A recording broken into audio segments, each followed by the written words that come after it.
In August 1945, the United States dropped 2 atom bombs on Japan, killing hundreds of thousands of Japanese citizens and ending World War II. But despite this devastating attack, less than a century later, Japan and the United States have become close political and social allies. In 2011, 85% of Japanese people polled viewed the US favorably. So why doesn't Japan hate the US? One of the big reasons is that at the time of the war, Japan was ruled by Emperor Showa.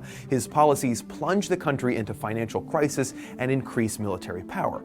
During the Second Sino-Japanese War and World War II, he authorized war crimes and ordered Japanese civilians to commit suicide instead of being captured. This made him a feared and unlikable figure in Japanese history. The end of the war also had a silver lining. Neither Japan nor the US stood any chance of invading each other, meaning that the protracted sea battle was going to continue indefinitely. On top of that, the USSR had also just joined the war against Japan. With the war over, Japan's communist neighbors threatened their existence.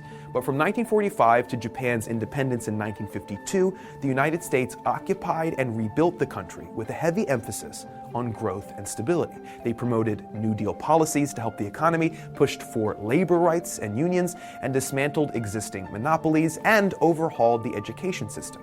They also freely shared technologies, pushing Japan into eventually becoming a manufacturing giant, and introduced democracy and a new constitution, letting the Japanese people hold elections for the first time.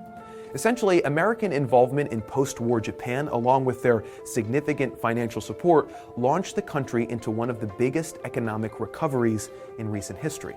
Today, Japan has the 5th largest economy and is the 5th largest exporter in the world. The US is Japan's strongest economic partner, and as a result of their intervention, the US has enjoyed consuming Japan's exports, particularly cars and electronics. Additionally, the two countries share a mutual security assistance pact, which essentially says that both countries will militarily defend each other from any foreign attacks.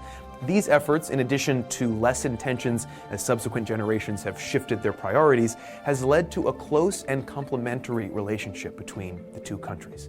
While the United States and Japan maintain a strong relationship today, China is another story. To learn about the dark and violent past between the two Asian nations, check out our video here. In 1937, imperialist Japan, which is a very different country than current-day Japan, invaded China and captured the Chinese capital of Nanking.